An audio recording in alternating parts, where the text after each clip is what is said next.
आज अष्टमी है। हम शायद कम जानते हैं, सुनते तो हैं ही, जानते भी होंगे। इस अष्टमी को भी ये माता बहन व्रत रखती हैं। कुछ दिन पहले अभी देखा था, वो व्रत करवा चौथ का था। करवे लाती थी, उसमें वो पति के लिए करती थी, पति की दीर्घायु के लिए, खुशहाली के लिए, अच्छे स्वास्थ्य के लिए, लंबी उम्र के लिए, अपने सुहाग के लिए कि उनका सुहाग अटल रहे, तो अपने पति के लिए व्रत रखती हैं। आज वही माताओं बहनों के लिए फिर दूसरा व्रत आया है। ये अष्टमी का व्रत है, ये संतान के लिए होता है। तो कहानी तो अनेकों चलती हैं, बनती हैं, लेकिन उस कहानी के पीछे भी बात होती है। वो कहानी भी ये चीज़ दर्शाने के लिए होती है कि ताकि वो जीव किसी प्रकार के पाप ना करे, क्योंकि अगर वो पाप करोगे तो उसका पाप का परिणाम हमें भोगना पड़ता है। कहानी इसकी भी उसी तरह से मिलती जुलती है कि एक लड़की थी, वो इस व्रत से पहले अपने घर आई हुई थी दिवाली से पहले। उसकी 7 भाई थे, उनकी 7 भाभियां थी। वो कच्चे मकान होते थे, मिट्टी लाने के लिए खदान में गई, वो मकान को लीपने पोतने के लिए। वहां जब गई तो क्या हुआ कि जब खुरपे से मिट्टी खोदने लगी तो उसके होई के बच्चे थे। उनमें से एक बच्चा मर गया। तो कहते हैं उसने, वो कोई जो जानवर था, उसने उसको श्राप दे दिया, जो सबसे उसकी ननंद को। वो 7 भाभियां तो वहीं खड़ी थी, जो उनकी ननंद थी, उसको श्राप दे दिया कि जा, तुझे कभी कोई बच्चा ना हो, तेरी कूख बन जाए। अब उसने अपनी 7 भाभियों से कहा कि आप में से कोई ये मेरे लिए कर दो कि मैं तो अकेली हूं, तुम तो 7 हो, एक कुर्बानी दे दो मेरे लिए, तुम्हारी कूख बन जाए, मेरी ना बंधे। और तो सब ने इनकार कर दिया। सबसे छोटी भाभी थी, उसने कह दिया। उसके बदले में उसकी कूख बंध गई। कूख बंधने का मतलब है कि उसको संतान नहीं होगी।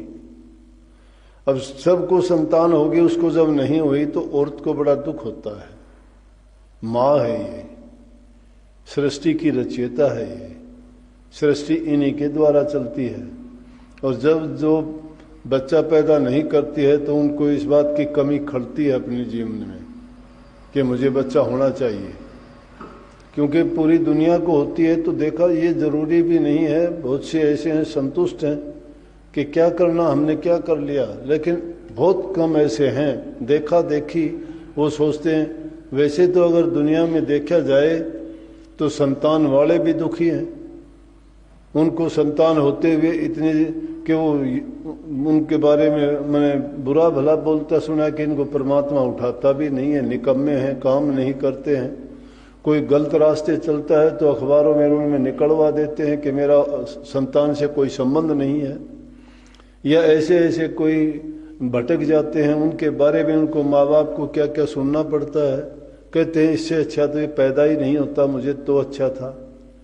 लेकिन फिर भी एक लालसा होती है, एक मन में ये टीस रहती है कि हाँ मुझे संतान होनी चाहिए। तो उसको छोटी भाभी को जब कोई बच्चा नहीं हुआ, उसने क्या किया कि क्या करूं। अब उसने पूछा कि भाई मुझे बच्चा क्यों नहीं हुआ। उसको पता तो था ही कि इसलिए। तो उसने व्रत रखे तो व्रत रखने के कारण इस लड़की का क्या नाम था, कपिला गांव प्रकट हुई। कपिला गांव कहने लगी कि बोल मैं तेरी क्या मदद करूं, तूने मेरे इतने व्रत रखे हैं। तो उसने कहा कि मुझे संतान नहीं होती है। बोले तो संतान नहीं होती है तो अच्छा, मैं तेरी मदद करूंगी, चल तेरे को लेके चलती हूँ। वो होई माता के पास लेके चलने। होई का आज के व्रत को होई भी कहते हैं कि ये होई का व्रत है। तो क्योंकि पहले तो लड़कियां मिट्टी की होई बनाते भी थे। ये कार्तिक का मास है ना, जाती थी, सुबह 4 बजे स्नान करके मिट्टी गीली करके उठाती थी, उसको बनाती थी, एक मूर्ति सी बना देती थी, उसको हुई बोलते थे। तो उसने कहा कि चल मैं तेरे को लेके चलती हूँ। दोनों वो चले, चलते चलते थक गए तो एक जगह पे बैठ गई, वो आराम करने के लिए बैठी, गाय खड़ी थी।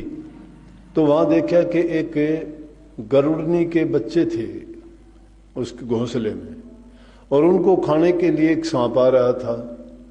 उसने देखा, सांप को देख के बच्चे चिल्चिलाने लगे। उसने सोचा इन बच्चों को ये खाएगा। उसने उन जो छोटी भाभी थी उसने उस सांप को मार दिया, बच्चे उसके बच गए।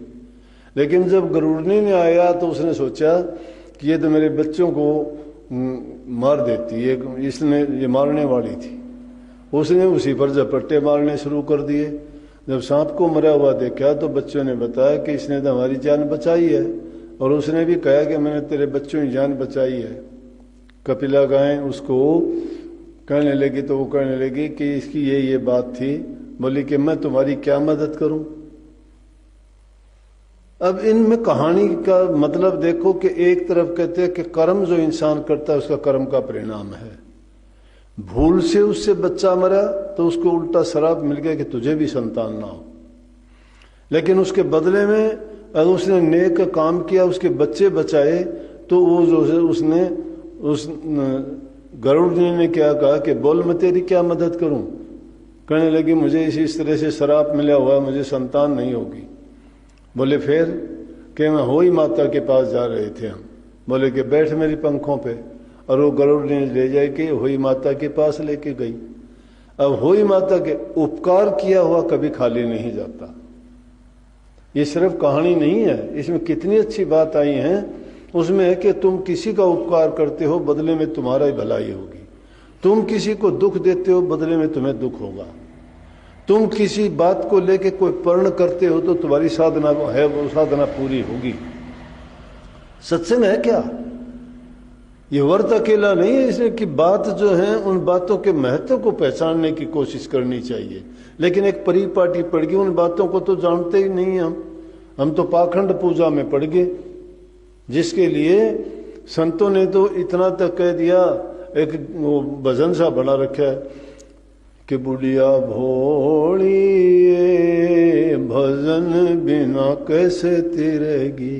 तिरनागत भजन है, परमात्मा की भक्ति है। तो उसमें क्या है, उसके लिए औरतों के लिए कहा कि वो होई जो बनाते उन पर भी कहा कि आप लिप आप पुत आप मंड होई धोरे छोरे मांग अकल नांड कित खोई। बुढ़िया भोली भजन बिना कैसे तिरेगी। कि भजन प्रभु का भक्ति के बिना कल्याण कैसे होगा। लेकिन वो बात अलग है। फिर भी उसको वो पंख में बिठा के गरुड़ ने उसको लेके गई। तो जब वहां पहुंचे होई माता के पास, वो कहने लगे भाई कैसे आए। वो कपिला गाय से कहने लगी कि बहन मेरे तो सिर में जूं बहुत पड़ी हुई है। तो जो सबसे छोटी वो जो उनकी भाभी थी उसने क्या किया कि उसके वो जुएं निकाल के और काफ़ी उनको उसने मार दिया और उसको बड़ा चैन मिला। कहने लगी तूने मेरी बड़ी सेवा की है। अब एक ये उसमें शिक्षा मिलती है कि जो सेवा करते हो तो सेवा का फल मिलता है, जो सेवा नहीं करता उसको कुछ नहीं मिलता। इसलिए करती है सेवा बिन मेवा नहीं, सेवा बिन मेवा नहीं। सेवा का फल मीठा होता है। सेवा किसी चीज की भी करो, किसी की भी करो। सेवा का मतलब ये नहीं है कि किसी का तुम आदमी की सेवा करो। अरे पशु गाय भैंस की सेवा करते हो, दूध देती है। धरती माता की सेवा करते हो तो तुम्हें अन्न देती है। तुम माँ बाप बुजुर्ग की सेवा करते हो तो तुम्हें सारी चीजें प्रदान करते हैं। किसी हाकिम और सरकार की तुम किसी प्रकार की सेवा करते हो, खुश होकर तुम्हें वो कुछ भी ऊंचा ओहदा कर देते हैं, तुम्हारी तनख्वाह बढ़ा देते हैं। सेवक अगर मालिक की सेवा करता है तो खुश होकर वो उसको पता नहीं क्या क्या दे देते हैं। ऐसे ऐसे उदाहरण हैं कि राजाओं ने आधा राज तक बख्शीश कर दिया उनके सेवकों को जिन्होंने सेवा की। सेवा के बदले सब कुछ मिलता है। सेवा जो करता नहीं, सेवा करना जानता नहीं, वो सबसे बड़ा मूर्ख है भक्ति के काम में। इसीलिए संतों ने मुख्य करके सेवा बताई है। सेवा करो, सेवा करो।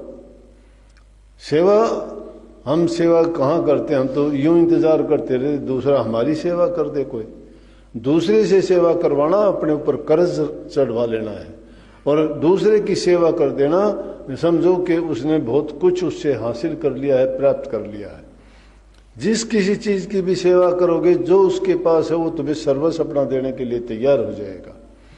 गुरु की सेवा करना, शिष्य गुरु की सेवा करता है, उसको वो ज्ञान दे देता है, भक्ति दे देता है, सब कुछ बख्श देता है। इसीलिए गुरुओं का नाम लिया गया, इसीलिए उनसे कृपा की हम अरदास लगाते हैं कि इतनी कृपा गुरुदेव बनाए रखना। कैसी कृपा बनाए? कृपा तो गुरुदेव बनाए रखेगा, लेकिन कृपा पात्र हो क्या आप? कृपा के पात्र बन जाओ, गुरु अपने आप कृपा कर देगा। हमें मांगने की और उनको मिन्नत करने की जरूरत नहीं है। तुम बिना सोचे समझे करते हो तो बिना सोचे समझे ही मिलेगा। बिना तोले सेवा करते हो तो बिना मोल के ही मिल जाएगी तुम्हें। लेकिन अगर तुम तोल मोल में पड़ोगे तो बिना तोल और मोल के आपको भी नहीं मिलेगा कुछ भी। इसलिए सेवा सर्वोत्तम, सबसे ऊंची और भक्ति की रीति सिखाती है। सेवा के माध्यम से ही जीवों का कल्याण हुआ है। सेवा सबसे प्रमुख है। तो उसने उसकी सेवा की और वो खुश होगी कि बोलो मैं तुम्हें क्या वरदान दूं। कहने लगी माता संतान नहीं है, और इसलिए जो हम आपके पास आई, मेरे से इस तरह से पाप हुआ था। पाप के परिणाम स्वरूप मुझे श्राप मिला था। श्राप मिलने के कारण मेरी कूख बंधी गई, और कूख बंधने के कारण जो है मुझे संतान नहीं हुई। इसलिए मैंने व्रत रखे, कपिला माँ प्रकट हुई। मैंने इस तरह से एक अच्छा गरुड़नी के बच्चे बचाए, ये मुझे यहाँ लेके आई। मैंने आपके सिर में जूएं देखी तो मैंने आपकी सेवा की। अब आपकी मर्जी है, मैं तो संतान के लिए आई। बोले जा तेरे 7 लड़के होंगे। वरदान दिया, और वो इसीलिए उस दिन के बाद से अब ये कह देते हैं कि जो इस दिन का व्रत रखेगा वो दिन यही था अष्टमी का, कि इस दिन जो व्रत रखेगा उसको संतान की प्राप्ति होगी, उनकी दीर्घायु होगी, उनका स्वास्थ्य अच्छा रहेगा। तो इन माताओं को इस दिन ये व्रत रखने की उसी परिपाटी पड़ी। और जिसने भी सुना देखा कि जिसकी संतान नहीं थी उसकी जेठानी थी, उन्होंने भी आके देखा कि जिसकी कूख बंधी हुई थी उसके घर में तो 7-7 बच्चे खेल रहे हैं। उससे पूछने लगे क्यों। उसने इसी दिन वो अपनी आंगन को लीप पोत के और बड़ी खुशियां मना रही थी, तो वो अष्टमी का दिन था, ये दिन था। तो कहते हैं कि उसने कहा कि हे होई माता, जिस प्रकार से आपने मेरी सहायता की, मदद की, मुझे बच्चे दिए, जो भी आपका व्रत रखे उन सब की आप गोद भर दें और उनको पुत्र दें, उनकी लंबी उम्र हो और स्वास्थ्य उनका ठीक रहे, खुशियों से घर भरा रहे। ये इस व्रत का महत्व है, ये होई माता का व्रत का महत्व है। लेकिन हमारे लिए उसमें जो बात कही गई है वो अलग से मैंने छांट के बताई है कि जब इंसान नेक काम करता है तो उसके दिल में दया, धर्म, प्यार, श्रद्धा, भक्ति, सेवा, ये सभी चीजें उसके पीछे चली आती हैं। लेकिन जिसके दिल में प्यार नहीं है, सेवा नहीं है, श्रद्धा नहीं है, पर उपकार नहीं है, तो समझो कि वो हर चीज से ही खाली है।